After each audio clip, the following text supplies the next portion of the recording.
The camera zoomed in at precisely the wrong moment, or perhaps exactly the right one, depending on your perspective.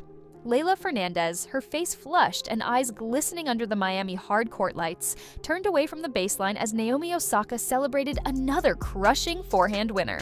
The scoreboard told one story: a lopsided second set evaporating whatever hope remained from a competitive first. But Fernandez's body language told another: shoulders slumped, racket hanging loose, the visible weight of expectation collapsing in real time before a global television audience.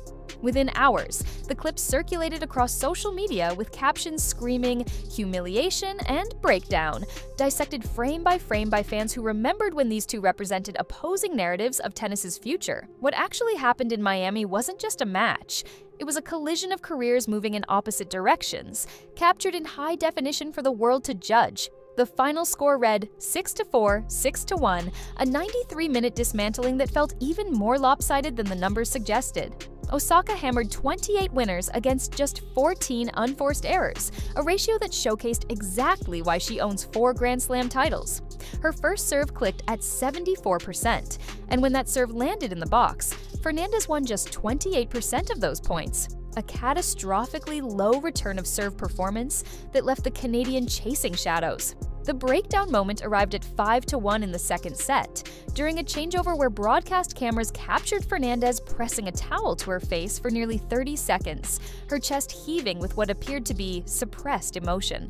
Commentators on Tennis Channel went silent, uncomfortable with the intimacy of the moment, before Mary Jo Fernandez gently noted that the scoreboard pressure is clearly getting to her now. The specific sequence that preceded this emotional unraveling began at 4-1, when Fernandez fought off 3 breakpoints to hold serve, pumping her fist with the kind of defiant energy that characterized her magical 2021 US Open run. For a flickering instant, you could sense the old Leylah, the giant killer, the fighter who took down Osaka herself that September evening in New York. But Osaka responded with a service game that lasted just 94 seconds.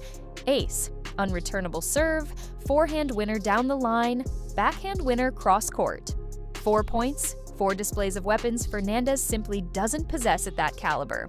The Canadians' breakpoint conversion rate across the match sat at a dismal 0 for 7, while Osaka converted 5 of 9 opportunities, a 33 percentage point differential that explains the chasm between competitive first set and second set collapse. Viewership metrics from ESPN's broadcast revealed a fascinating pattern. Audience numbers peaked at 1.2 million viewers during that emotional changeover, a 38% jump from the previous game. The algorithm understands what casual tennis fans want: drama, emotion, the human cost of elite competition laid bare. Twitter engagement spiked simultaneously, with the hashtag Leylah generating 47,000 mentions in a 20-minute window, compared to just 12,000 during the opening games. The narrative had shifted from tennis match to spectacle, from sporting contest to psychological theater. Network producers faced the eternal dilemma: how long do you hold the camera on visible distress before it crosses from journalism into voyeurism? What made this particular match so stark was the expectation differential. Fernandez entered ranked 47th in the world, her 2024 season producing an underwhelming 14-11 record across all surfaces. She'd failed to advance past the 3rd round in any tournament since Charleston in April, where she'd retired mid-match with a shoulder issue that plagued her clay court swing. Her ranking had tumbled from a career-high 23 in May 2022. A slow erosion punctuated by injury withdrawals and first-round exits. Osaka, by contrast, was playing just her 19th match since returning from maternity leave 15 months earlier, yet she'd already climbed back to 59th in the rankings. A remarkable ascent considering she'd plummeted to 856th during her absence. Her recent form showed unmistakable trajectory: a quarterfinal in Brisbane, 4th round at the Australian Open, where she pushed eventual finalist Zheng Qinwen to 3 tight sets, and now this dominant performance in Miami. The contrast between first and second sets revealed everything about momentum's fragility at this level. Fernandez won 42% of total points in the opening set, staying competitive through aggressive return positioning and her trademark court coverage. Her ground stroke depth kept Osaka behind the baseline for stretches, preventing the Japanese star from fully unleashing her power game. But fatigue or frustration, perhaps both, crept in after she failed to convert a set point at 5-all, serving at 40-30. Osaka saved it with a backhand down-the-line winner that clipped the baseline by millimeters, then broke immediately the following game with a return winner that Fernandez didn't even chase. From that moment, the Canadian won just 14 of 48 points in the second set, a 29% strike rate that would be unacceptable in a practice session, let alone a WTA 1000 event. Prize money offered its own commentary on the stakes.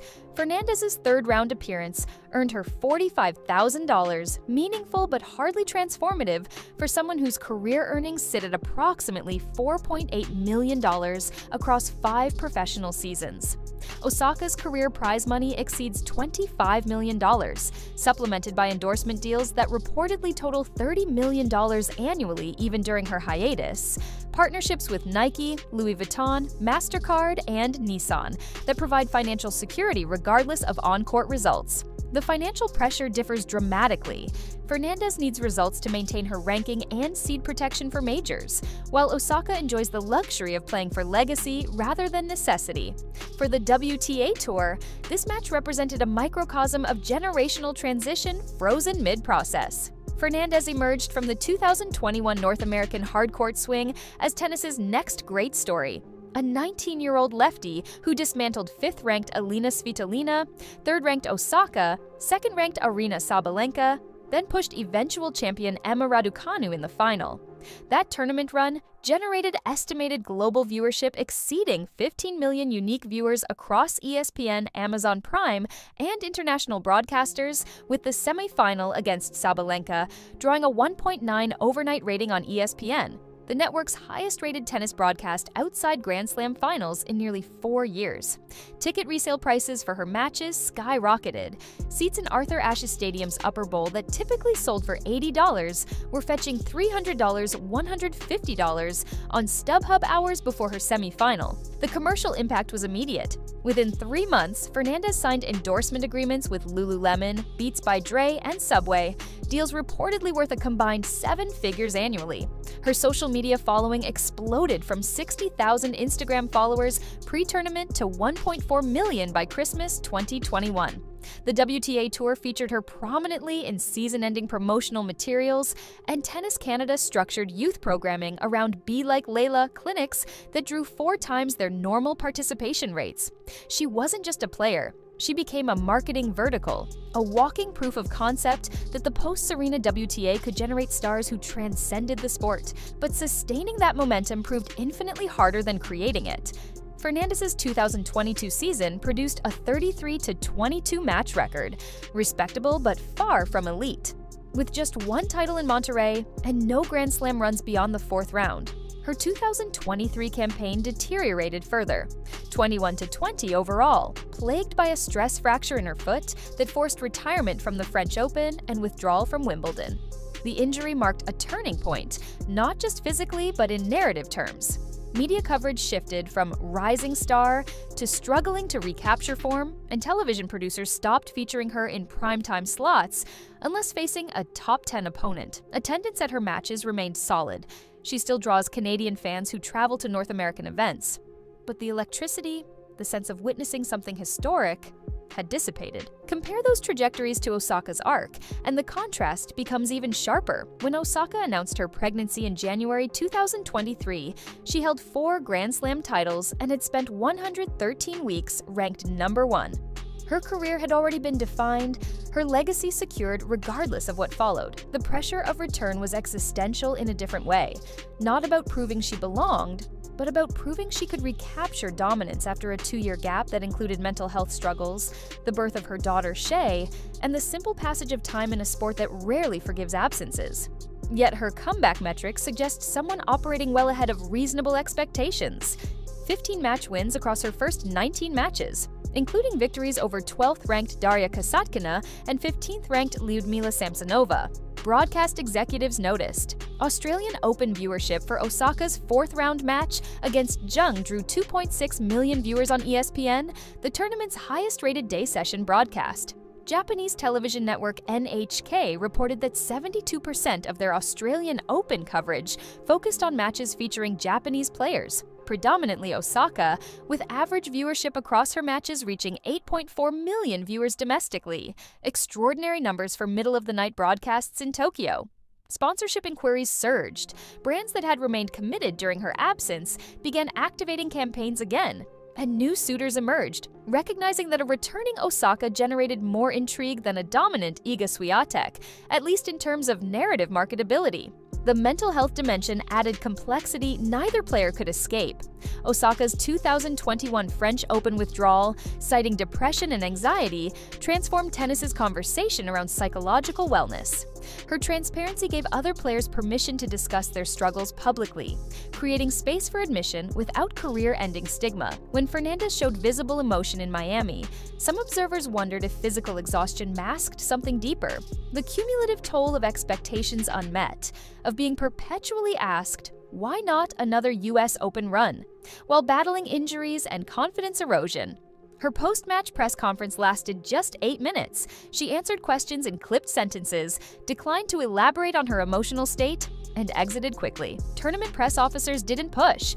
Everyone had watched the Osaka precedent and understood the dangers of pressuring players to perform vulnerability on demand. For the WTA Tour itself, the match highlighted the delicate balance between promoting stars and protecting them. Tour officials had learned painful lessons from how Osaka's 2021 struggles played out, implementing revised media policies that gave players more control over mandatory press appearances and mental health exemptions. But those protections created new challenges. How do you market personalities when those personalities have the right to limit exposure? How do you build storylines when players can opt out of the storytelling? The Fernandez-Osaka match generated exactly the kind of engagement the tour craves. Social media buzz, television ratings spikes, international press coverage. Yet it arrived through a moment of visible distress that once again raised questions about the cost of that engagement. Tennis history offers instructive parallels for young phenoms facing returning champions, though few map perfectly onto Fernandez and Osaka. When Martina Hingis dominated in 1997, winning 3 majors at age 16, her quarterfinal loss to Mary Pierce at the 1999 Australian Open carried similar overtones. The young star visibly frustrated, the veteran methodically dismantling with power the teenager couldn't match. Hingis won just 5 games across 2 sets, her usual tactical brilliance neutralized by Pierce's groundstroke velocity. Post-match, commentators speculated whether Hingis had the mental fortitude for lengthy careers against the emerging power baseline game. She'd win 2 more majors, but the narrative of vulnerability had been established, shadows that would follow her through injury-shortened prime years.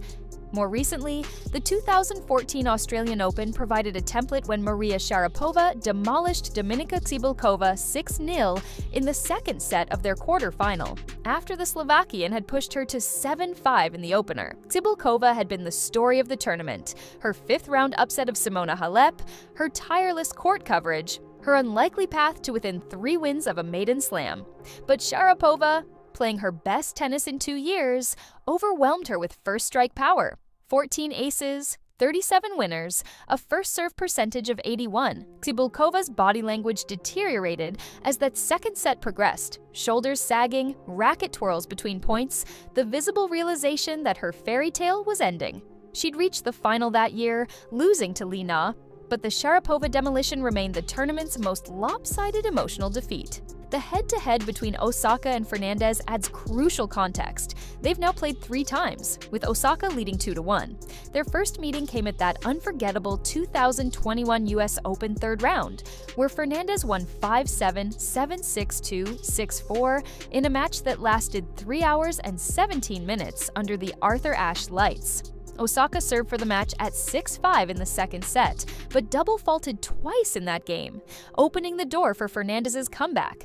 The Japanese star's post-match press conference lasted just 4 minutes before she departed in tears, announcing she needed a break from tennis. That context makes Miami's reversal even more stark. Osaka avenged that loss with compound interest, dominating in a manner that left no doubt about current form disparities. Their second meeting came at Melbourne in 2022, a first-round match where Osaka won 6-4, 6-3 in workmanlike fashion. Fernandez was dealing with her stress fracture at the time, her movement compromised, and the result felt more injury-influenced than skill gap reflective. But Miami removed all caveats. Both players were reasonably healthy, both had played enough matches to be tournament sharp, and Osaka simply operated at a higher level across every meaningful metric. Her average first serve speed of 117 miles per hour exceeded Fernandez's by 9 miles per hour, a difference that compounds exponentially in terms of reaction time and return quality. Her average rally length was 4.2 shots, compared to 5.8 shots in their US Open 2021 encounter. Evidence of her aggressive intent and improved confidence in ending points quickly rather than engaging in extended baseline exchanges where Fernandez's defensive skills become assets. Statistical analysis reveals the style matchup heavily favors Osaka's power game when she's playing well. Fernandez wins 64% of rallies, exceeding 9 shots across her career, making her one of the tour's premier defenders. But she wins just 48% of rallies lasting 4 shots or fewer, below tour average for top 50 players. Osaka's strength, first strike tennis, attacks Fernandez's weakness, limited time to use court coverage and anticipation. When Osaka's forehand is clicking, she can generate 90 miles per hour ground stroke speed on neutral balls, pace that shortens rallies before they reach the length where Fernandez becomes dangerous. Miami showcased this dynamic perfectly. 73% of rallies ended within 5 shots, meaning Fernandez rarely reached positions where her best attributes mattered. The pressure metrics diverged dramatically.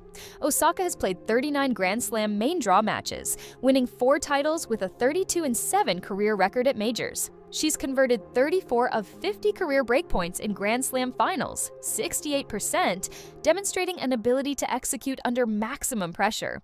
Her win percentage in deciding sets at majors sits at 61%, well above tour average. Fernandez, by contrast, is 18-10 in Grand Slam main draws across her career, exceptional for someone who's played just 5 full seasons but concentrated in a 3-month window in 2021.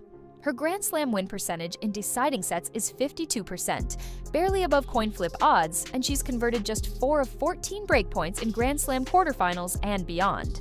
29%, suggesting execution erosion as stakes intensify. Media coverage volume offers another measurement of their divergent positions. Osaka generated approximately 847,000 Google News mentions between January 2024 and the Miami tournament, with Japanese media accounting for 43% of that total.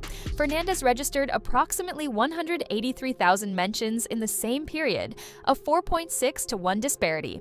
Broadcast time dedicated to features and profiles during Grand Slam coverage skewed similarly.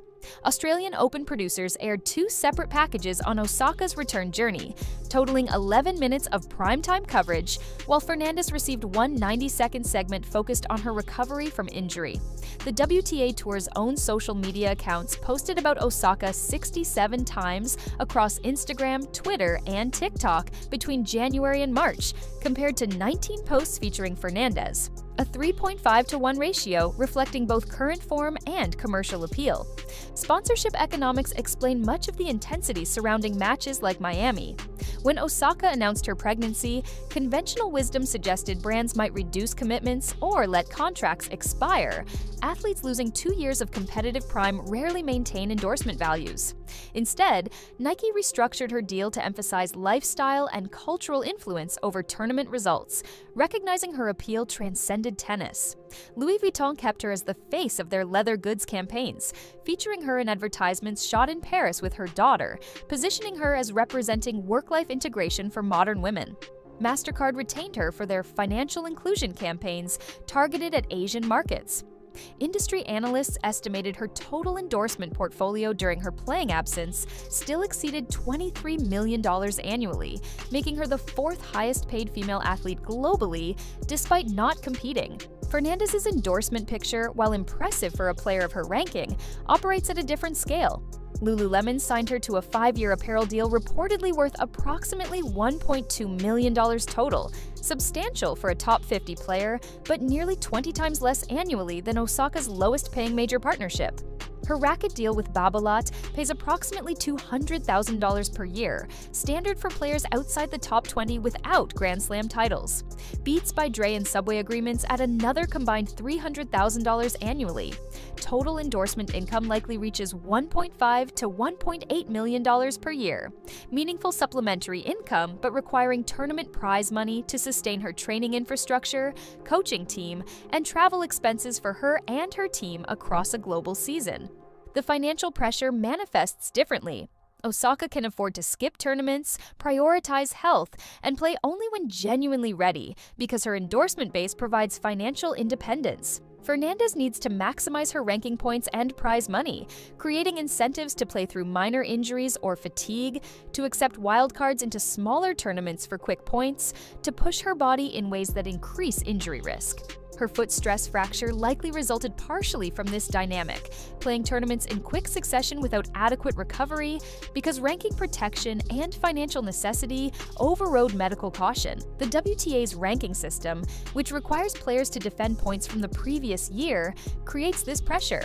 Miss a tournament where you performed well, and your ranking drops even if you're winning elsewhere, potentially costing you direct entry into majors or seeded positions that avoid facing top players in early rounds. Broadcast rights values shifted dramatically around marquee player appearances. ESPN's WTA contract, negotiated in 2022, pays approximately $88 million annually through 2026. But internal network analyses showed matches featuring Osaka, Serena Williams, or Coco Gauff generated viewership premiums averaging 37% compared to matches of similar round and ranking parity without those players. Osaka's Australian Open return in 2024 drove a 29% year-over-year viewership increase for ESPN's tournament coverage in the United States, according to Nielsen data, even accounting for favorable time zones and competitive matchups. Tennis Channel executives privately acknowledged their programming strategy heavily weighted toward promoting matches featuring bankable stars, occasionally resulting in lower-ranked but higher-drawing players receiving featured court assignments over higher-ranked but lower-profile competitors. Ticket pricing data from secondary markets revealed the commercial gap. When Osaka's schedule posted for Miami, tickets for her night session match against Fernandez jumped from an average listing price of $74 to $138 within 6 hours on Vivid Seats, an 86% increase. Comparable night sessions featuring top 20 players without Osaka averaged $92 on the secondary market. Fernandez alone doesn't command significant pricing premiums. Her earlier Miami matches saw average resale prices of $81, just 9% above baseline. But the Osaka matchup elevated demand, demonstrating that star-driven pricing requires at least one participant with transcendent name recognition. Social media metrics provided real-time engagement measurement. Osaka's Instagram account holds 3.2 million followers, with her Miami tournament posts averaging 247,000 likes and 1,800 comments per update. Her TikTok account, which features behind-the-scenes content with her daughter, has 2.1 million followers with videos regularly surpassing 1.5 million views. Fernandez's Instagram following sits at 742,000, impressive but less than 1/4 of Osaka's reach, with posts averaging 38,000 likes and 340 comments. Engagement rate calculations, likes and comments as percentage of total followers actually favor Fernandez at 5.1% versus Osaka's 7.7%. But the absolute numbers matter more for sponsors evaluating marketing reach. The viral clip of Fernandez's emotional moment generated its own metrics. The 30-second sequence was viewed approximately 6.3 million times across Twitter, Instagram Reels, TikTok, and YouTube within 48 hours of the match. Comment sections split predictably between sympathy for the visible pressure and criticism for showing weakness. This dichotomy reflects tennis's ongoing tension between athletic competition and entertainment spectacle. Fans simultaneously want authentic emotional displays and judge players harshly when those displays suggest vulnerability. The clip became the third most viewed WTA moment of the March-April tournament swing, trailing only a Swiatek-Sabalenka exchange at Indian Wells and Gauff's celebration after winning a tournament in Dubai. The WTA's marketing strategy increasingly relies on these viral moments to supplement traditional broadcast coverage. Their social media team actively packages and promotes emotionally charged sequences, understanding that algorithmic distribution favors content triggering strong reactions. Internal strategy documents leaked to trade publications in late 2023 revealed WTA digital teams measured success partially through shareable moment creation, instances that generated at least 500,000 cross-platform views within 72 hours. This approach works commercially, expanding tennis's reach beyond traditional broadcast audiences, but it incentivizes reducing matches to highlight clips stripped of athletic nuance, emphasizing drama over technique.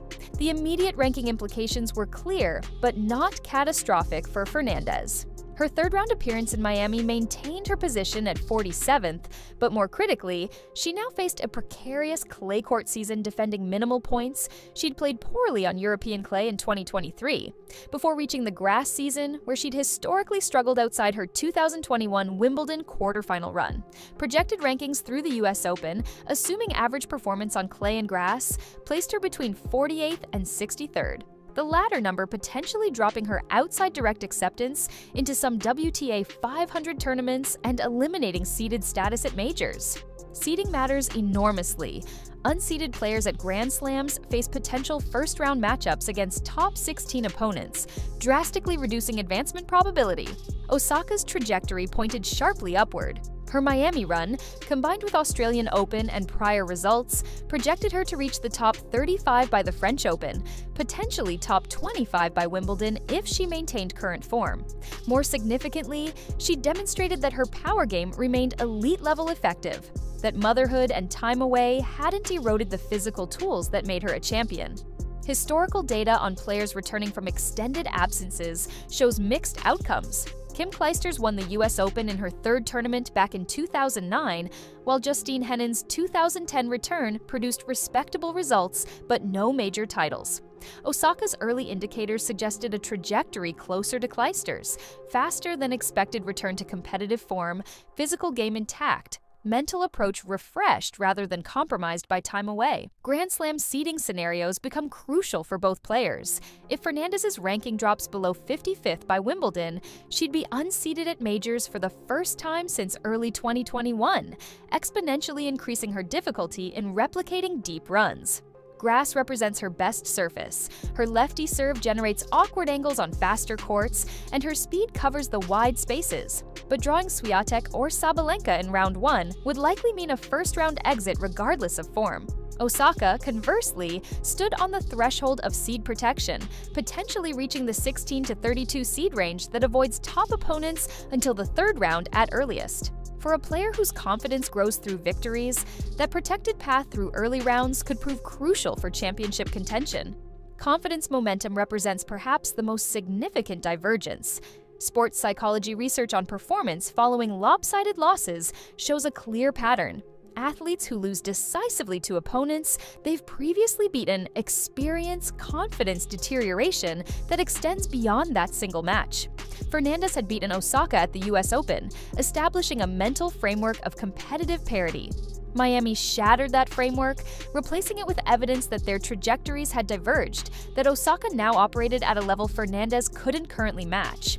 Historical win percentage data for players following 6-0 or 6 one-set losses shows a 15% dip in subsequent tournament performance across the following 6 weeks, suggesting a hangover effect from emotionally difficult defeats. For Fernandez specifically, the path back requires addressing the injury pattern that has defined her last 2 seasons.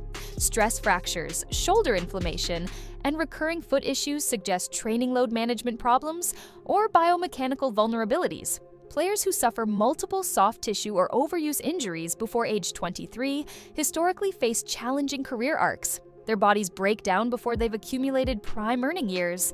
Her team would need to restructure her schedule, potentially playing fewer tournaments across longer periods, prioritizing health over ranking points in the short term to extend career longevity. This strategic patience conflicts with financial reality. Playing fewer events means less prize money, more ranking volatility, and reduced exposure to sponsors evaluating performance-based contract renewals. Osaka's championship window, by age and style metrics, remains wide open. At 26, she's entering the prime years for power baseline players. Serena Williams won 6 of her Grand Slams between ages 26 and 31. Angelique Kerber won 2 of her 3 majors at 28 and 30. Hardcourt Grand Slams, Australian Open, and US Open represent Osaka's best opportunities, surfaces where her serve and forehand dictate terms. Clay has always been her weakest surface, and grass presents challenges for players who grew up predominantly on hard courts, but the hard court slams alone provide 4 annual championship opportunities. If she maintains health and current form trajectory, she should compete credibly for titles through age 30, potentially adding to her 4-slam legacy and strengthening Hall of Fame credentials. Endorsement forecasts depend heavily on results over the next 12 months. Osaka's current contracts run through 2025 to 2026, meaning renewal negotiations will begin within the next 18 months. Brands will evaluate whether her comeback story has legs, whether she can add to her Grand Slam tally, or at least consistently compete in later rounds of majors. A 5th Slam title would likely trigger contract extensions worth $50+ million total across her portfolio. Consistent top 15 ranking without additional major titles would probably maintain current endorsement levels. But slipping back outside the top 30, particularly if accompanied by early exits from slams, could reduce her commercial value by 20 to 30%, still substantial but no longer stratospheric. Industry benchmarks from comparable athletes show the trajectory. Caroline Wozniacki's endorsement value dropped approximately 40% during her titleless years between 2011 to 2017, even while maintaining top 10 ranking, because brands increasingly prioritize champions over consistent performers. Li Na's endorsement value in China increased 200% after her 2014 Australian Open title, even though she retired 8 months later. The championship elevated her cultural status beyond athletic metrics. Osaka already possesses this championship credibility, but sports marketing's memory is notoriously short, demanding regular validation of past success through current achievement. Fan sentiment analysis through social media polling and engagement patterns revealed an interesting split. Osaka maintains overwhelming favorability in Japan, 91% positive sentiment according to a January 2024 survey by Nikkei Sports, and strong recognition in the United States, where her cultural activism and fashion presence expanded her profile beyond tennis. Fernandez polls extremely well in Canada, with an 87% favorability rating among Canadian tennis fans, but her international profile remains limited primarily to tennis-specific audiences. Building crossover appeal requires either sustained excellence or cultural moments beyond sports. Osaka achieved both, while Fernandez's brief 2021 breakthrough hasn't yet translated into enduring mainstream recognition. Strip away the humiliation rhetoric, ignore the click-driven framing, and what remains is straightforward. One elite player defeated another elite player decisively in a professional tennis match. Fernandez showed visible emotion under competitive pressure, a human response that occurs weekly across the WTA Tour but rarely receives viral amplification. Osaka played exceptional tennis, executing her game plan with precision and power that few players at any ranking can match when she's in form. The margin between them in Miami was substantial, but margins fluctuate. Fernandez won their first meeting, Osaka won the subsequent 2. This is simply how professional tennis works. Players win and lose, form rises and falls, and careers arc across trajectories that intersect at various points with varying outcomes.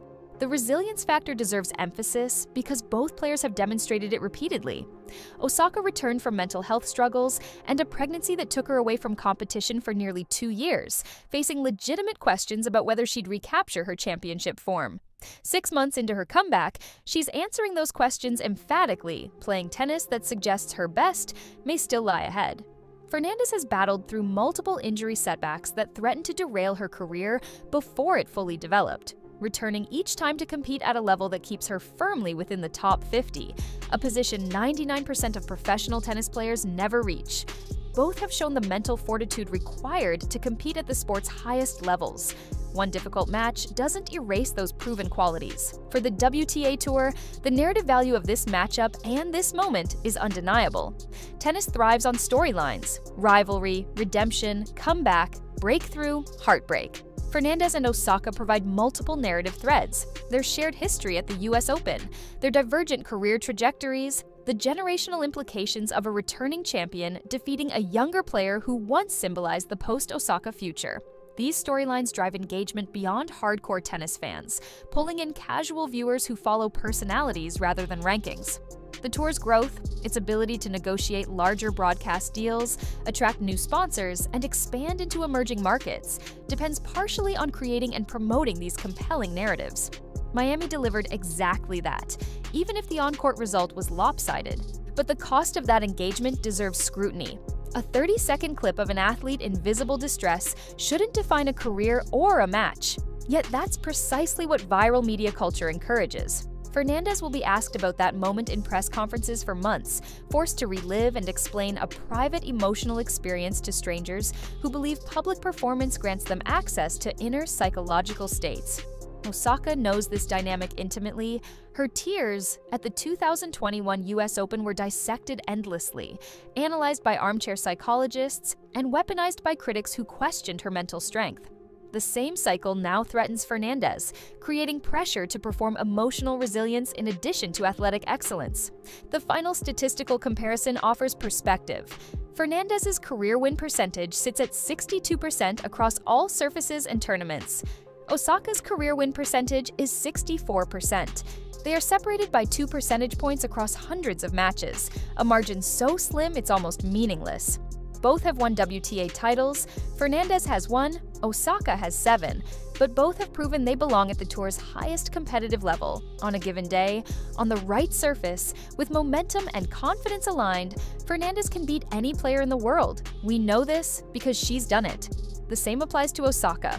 What happened in Miami was one player having a significantly better day than the other, with rankings, seedings, and future Grand Slam draws shaped by that 93-minute margin.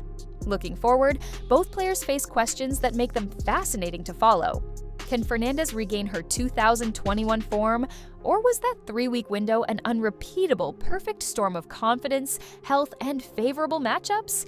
Will Osaka add to her Grand Slam tally, cementing her legacy among the sport's all-time greats, or will the comeback peter out into respectable but unspectacular later career years?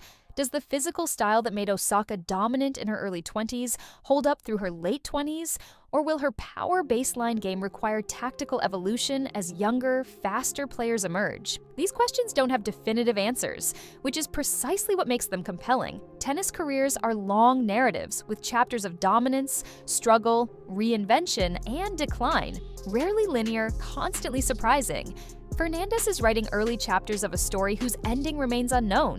Osaka is in the middle chapters, attempting to reclaim past glories while navigating new challenges. Their paths will cross again, perhaps at the US Open where their history began, perhaps at another hard-court tournament where conditions favor Osaka's power game, perhaps on clay where neither excels but chaos becomes possible. For now, 2 questions for deeper consideration.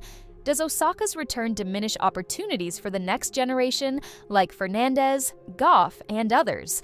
Or does her presence elevate the competitive level and force younger players to develop faster than they would otherwise? And more specifically about Fernandez, can she recapture her 2021 breakthrough form, or was that run an anomalous peak that she'll spend her career chasing without ever quite reaching again? Her response to Miami, how she processes this loss, restructures her training, approaches her next tournament, will begin to answer that question. But the full answer will take years to unfold, and that's exactly what makes following professional tennis endlessly fascinating.